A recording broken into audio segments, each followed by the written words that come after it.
Valentine's Day, Mother's Day, a wedding, or just because, Americans buy flowers throughout the year in big quantities.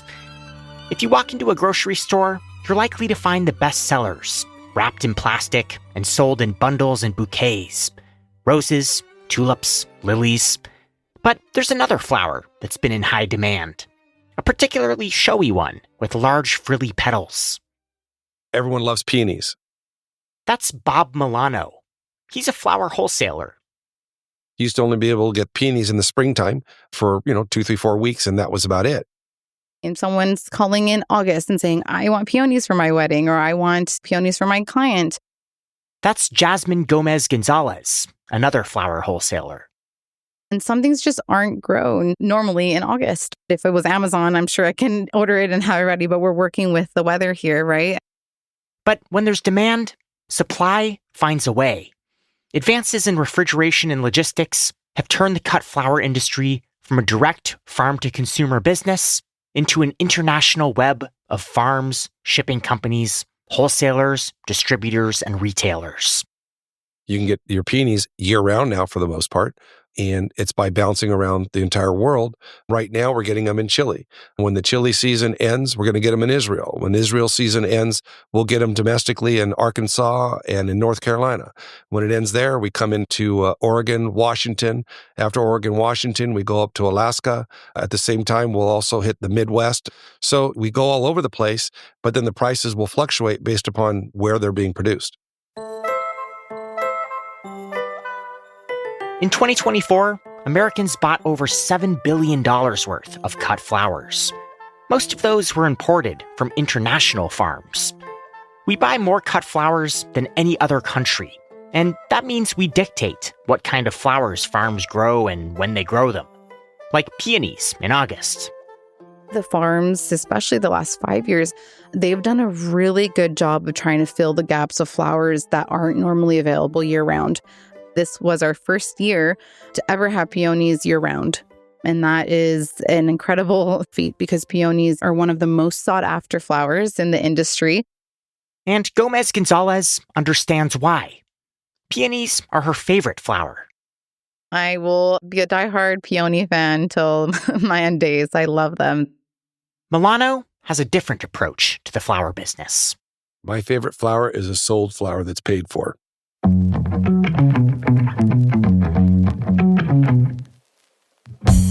For the Freakonomics Radio Network, this is the economics of everyday things. I'm Zachary Crockett. Today, cut flowers.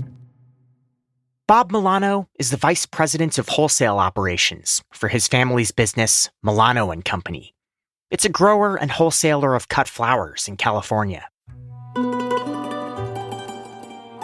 My grandfather immigrated here from Italy in 1921. He ended up working for an Italian family in Santa Cruz, and they would go and pick indigenous greens up in the hillsides, and then they would bring it down on a horse and buggy, and they would put it on a train. And he'd been doing it for 2 or 3 years and said, I didn't come to America to do this. I came for the American dream. So one day he hopped on the cargo container with the greens, and that's how he ended up getting in the business in Los Angeles. Milano's grandfather eventually bought a small farm to grow flowers and sell them at the LA Flower Market, a large wholesale marketplace. In the 20s and the 30s, without refrigeration to be able to transport flowers throughout the country, throughout the world for that matter, you really were dependent on locally produced flowers. The Milano family still grows flowers on their 400-acre farm in San Diego County. It's one of the largest flower growing operations in California. We distribute our flowers that we produce to retail flower shops, wholesalers, grocery stores, event companies, while at the same time, in order to provide the palette of flowers that we need for our customer base, we're a direct importer of flowers from all over the world. The U.S. first started importing flowers from Colombia in the 1960s. For a while, American growers maintained their market share by selling higher quality flowers. But Colombia and other South American countries have the ideal climate for flowers, and labor costs are lower than in the U.S. Today, South America has cornered the U.S. market for high-volume flowers, like roses, carnations, hydrangeas, and chrysanthemums. trying to compete with the lower cost of production countries was very difficult. Over the course of time, we had to get out of the carnation production. We had to get out of the chrysanthemum production. Most of them are being produced in either Ecuador, Colombia, maybe a little bit of Mexico, in Africa. 80% of the cut flowers bought by U.S. consumers are imported from other countries. Largest area that's impacting the U.S. is South America. Colombia, the biggest producing country. Ecuador, Chile, Peru. There's a large increasing production in Mexico as well. African countries like Kenya and Ethiopia are also large flower producers. But African flowers are typically exported to the Netherlands rather than the U.S. The cut flower industry started in the Netherlands in the 1600s with the development of greenhouses. Today, it's the central flower distributor for all of Europe. And some flowers from the big auction in Aalsmeer, near Amsterdam, make it over here, too. The Netherlands is still a very large supplier of flowers to the U.S. Typically much more high-end. We have 3 shipments per week from the Netherlands. Tulips are definitely coming from Holland, at least for us at Orange County. We do know there are some California-grown tulips, but there is a quality difference and a price difference as well. Jasmine Gomez Gonzalez is the Chief Operations Officer of OC Wholesale Flowers. Her father, Jesus, started working there when he was 18 years old. The previous owner, Virginia, she said, I'll give you a job if you go to school at night. And then she kind of trained him. He started cleaning buckets, sweeping floors. Then he was able to move up to delivery driver and then manager. And then he officially bought it in 2003. The wholesaler services Orange County in California, selling to florists, event designers, mom-and-pop flower shops, and direct to consumers through their own warehouse. We get about 3,500 stems of hydrangea on a weekly basis. We get about 450 bunches of roses. Roses will have 24 in a bunch every single week, 200 bunches of spray roses. And in total, I think we get about 13 pallets worth of product from South America on a weekly basis. We have a full line of Japanese, Dutch, Italian product, a full line of Pacific Northwest growers, and then, of course, our fabulous California growers and flowers. So we work with a couple hundred different types of flowers on a weekly basis. The cut flower supply chain starts with flower farms. These are large swaths of land with acres and acres of greenhouses. Conditions at South American farms can include long hours, low wages, and exposure to toxic pest control chemicals. But OC Wholesalers works with farms that are Rainforest Alliance certified, which have baseline standards for labor and environmental impact.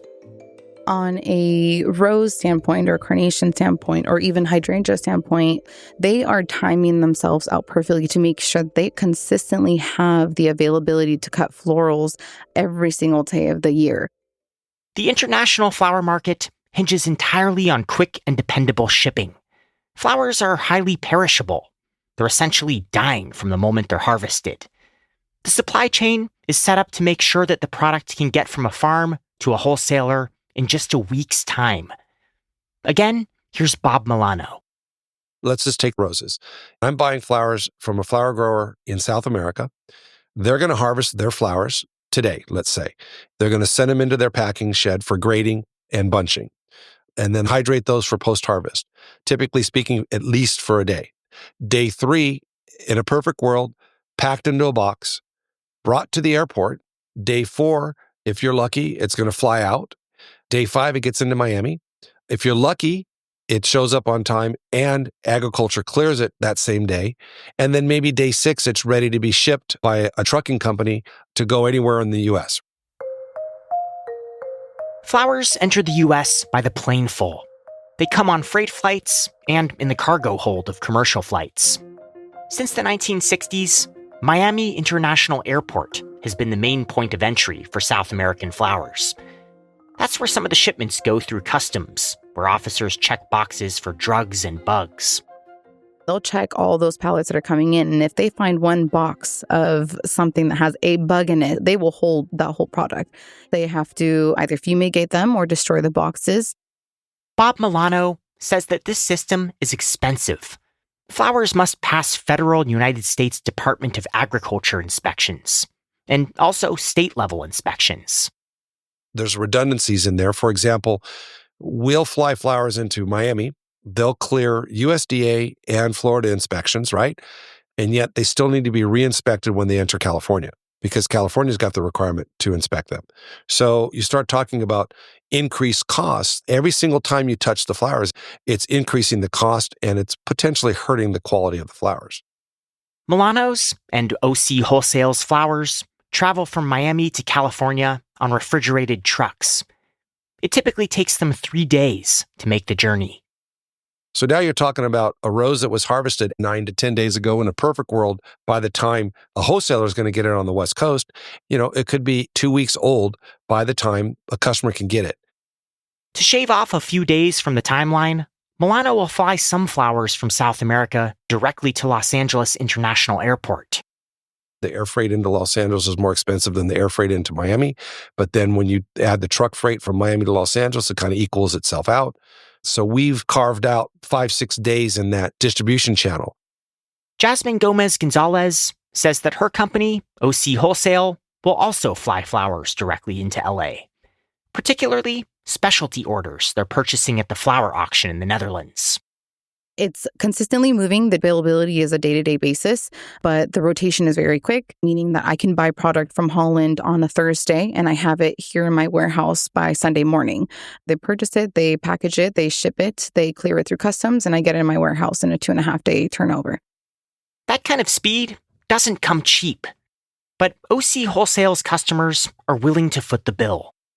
Customers that I tend to usually cater to, they're big event customers. These are customers that are doing $40, $50, $60, $120,000 weddings and events of floral. Big people that they want their flowers and they want them quick. Regardless of where flowers are coming from, they have to be kept cold through the entire shipping process.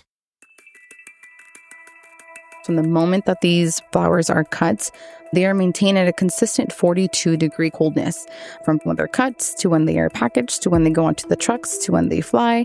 At every point, everybody along that logistics chain has to be doing their job, making sure they are maintaining that 42-degree weather. If they are not and that cold chain fails, we will know. The flowers will mold, the flowers will start to shed, they'll start to be blown open.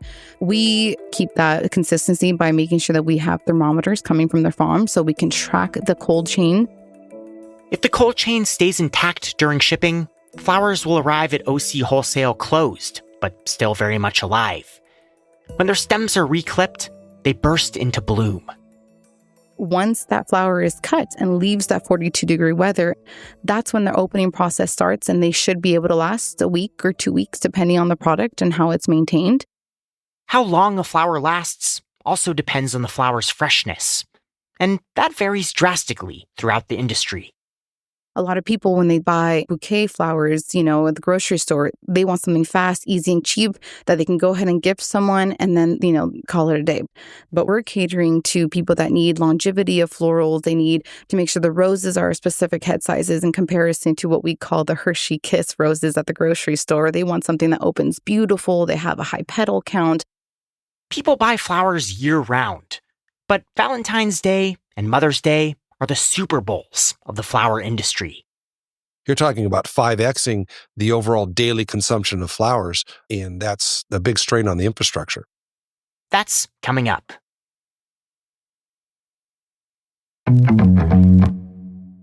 Every year around Thanksgiving, flower growers begin to prepare their rose plants for the February bloom. Here's Bob Milano.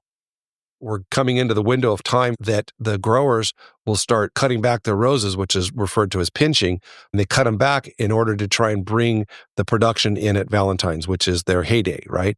45% of the overall revenue for flower growers is generated in the first quarter through Mother's Day. A dozen roses at a large grocery chain like Kroger costs around $14. The average cost of a dozen roses from a florist on Valentine's Day is over $90. Part of that is flower quality, but a lot of it is due to the increase in demand. You're going to end up with a huge spike on the freight cost at the holidays. And when the holidays come, we usually get hit with a 75-cent increase on our kilo rate. Some companies save money by using sea freight instead of air. This can add 10 to 14 days to the supply chain, making flower shelf life that much shorter. Sea container freight doesn't really change too much.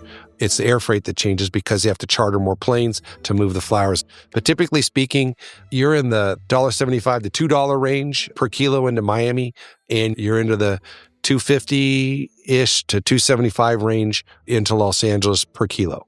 On a bunch of roses, it adds about $5 a bunch, roughly. How do you know as an importer and distributor how much of a certain flower to order? How are you constantly assessing demand and making sure that you're not overbuying this product that has a limited lifespan that you could risk maybe not selling through? If I could answer that question, then we wouldn't have all the problems that we have. It's tough. It's extremely tough. When it comes to a holiday, there's historical data. Major holidays in the flower business is Valentine's, Mother's Day. It used to be Thanksgiving, Christmas. So we can get statistical information that seems to be pretty reliable on what the supply and demand is, whether it's the retail flower shop channel, the grocery store channel, whatever. It's the day-to-day part that's very difficult. This past summer was probably one of the slowest summers nationwide for consumption of flowers. We are looking at economic trends, and we knew that the summer was going to be slow. How slow? The slowest that we can recollect in many, many years.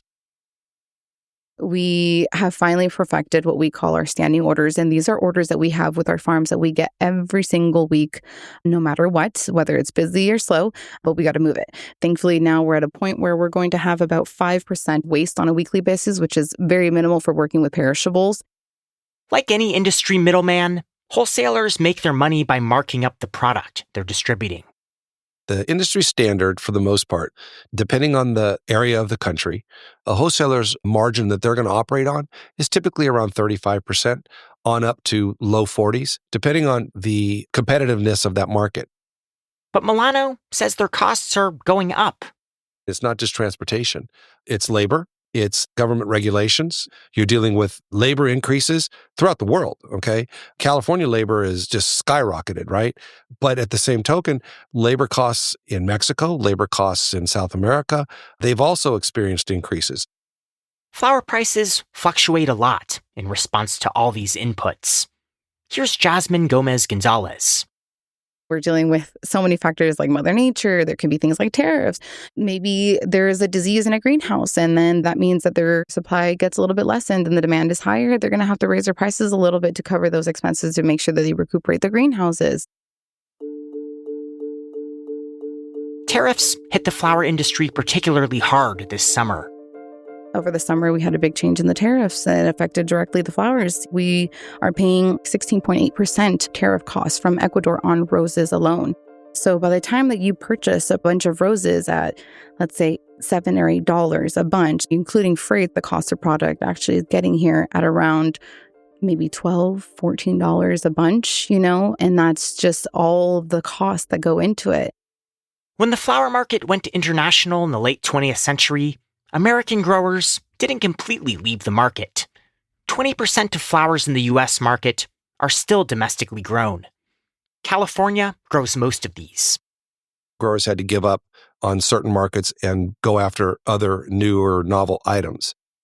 To survive, American growers had to pivot from growing high-volume flowers, like roses, carnations, hydrangeas, and chrysanthemums, to specialty blooms.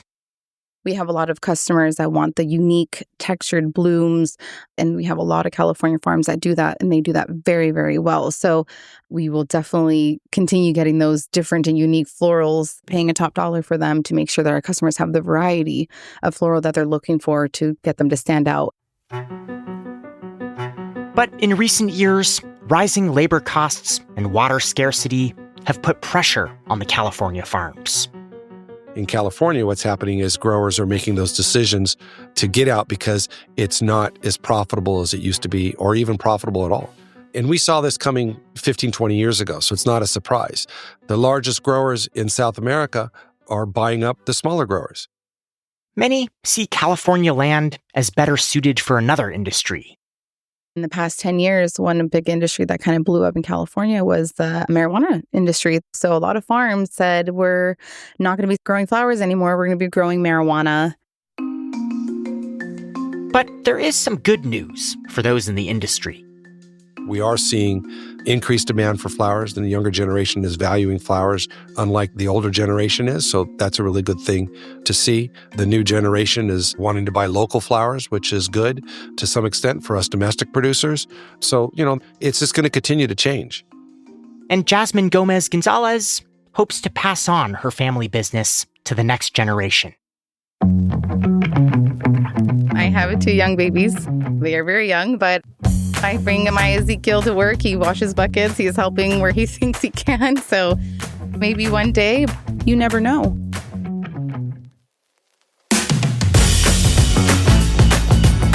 For the Economics of Everyday Things, I'm Zachary Crockett. This episode was produced by Morgan Levy and Sarah Lilly and mixed by Jeremy Johnston. We had help from Daniel Moritz-Rabson and Dalvin Abuaji. And thanks to listeners Wes Cuttajar, Misty Locke, and Brent Dahl for suggesting this topic. All right, till next week.